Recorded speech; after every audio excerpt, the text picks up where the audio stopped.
আগ্নেয়গিরি থেকে একটি দেশের জন্ম হয়েছে ভাবছেন কোনো ভুল তথ্য? না, একেবারেই সঠিক।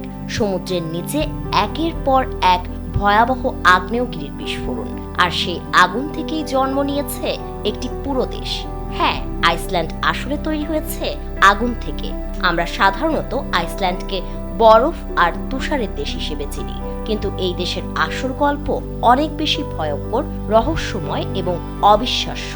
কারণ পুরো দেশটাই দাঁড়িয়ে আছে আগুনের উপর। প্রায় 20 মিলিয়ন বছর আগে সমুদ্রের গভীরে শুরু হয় একের পর এক বিশাল আগ্নেয়গিরির বিস্ফোরণ। পৃথিবীর গভীর থেকে গলিত লাভা উপরে উঠে আসে, তারপর ঠান্ডা হয়ে স্তরে স্তরে জমতে থাকে। হাজার হাজার বছর ধরে সেই লাভা জমে সমুদ্রের নিচ থেকে ধীরে ধীরে জন্ম নেয় একটি নতুন ভূমি, যার নাম আজ আইসল্যান্ড।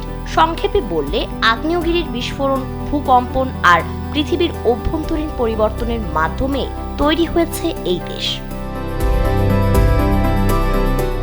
আইসল্যান্ড পৃথিবীর এমন এক জায়গায় অবস্থিত যেখানে মিলেছে দুটি বিশাল tectonic plate, north American plate এবং ইউরেশিয়ান প্লেট।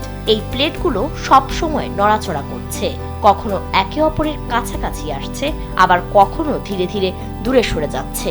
এই ফাঁক দিয়েই পৃথিবীর গভীর থেকে গরম ম্যাগমা উপরে উঠে আসে। সমুদ্রের পানিতে ঠান্ডা হয়ে সেই ম্যাগমাই নতুন জমি তৈরি করে। অবিশ্বাস্য হলেও সত্যি, আইসল্যান্ড এখনো তৈরি হচ্ছে। প্রতি বছর এই প্লেটগুলো প্রায় 2.5 সেন্টিমিটার করে দূরে সরে যাচ্ছে, মানে পৃথিবীর মাটি ধীরে ধীরে ফেটে যাচ্ছে, আর সেই ফাঁক দিয়ে জন্ম নিচ্ছে নতুন ভূমি। আইসল্যান্ডের সবচেয়ে অদ্ভুত দিক হলো এখানে ধ্বংস আর সৌন্দর্য পাশাপাশি বাস করে। একদিকে বিশাল হিমবাহ, অন্যদিকে জ্বলন্ত আগ্নেয়গিরি। কখনো বরফের নিচেই বিস্ফোরণ ঘটে, তৈরি হয় ভয়ঙ্কর বন্যা। ভূতাত্ত্বিকভাবে আইসল্যান্ড পৃথিবীর সবচেয়ে তরুণ দেশগুলোর একটি। আজও দেশটি বদলে যাচ্ছে, নতুন ফাটল তৈরি হচ্ছে, নতুন জমি জন্ম নিচ্ছে। এই দেশে প্রায় প্রতিদিনই ছোট ছোট ভূমিকম্প হয়, কারণ মাটির নিচে সবসময় পরিবর্তন চলছে। দেশের বেশিরভাগ জায়গায় এখনো আগুন, বরফ আর কঠিন প্রকৃতির দখলে।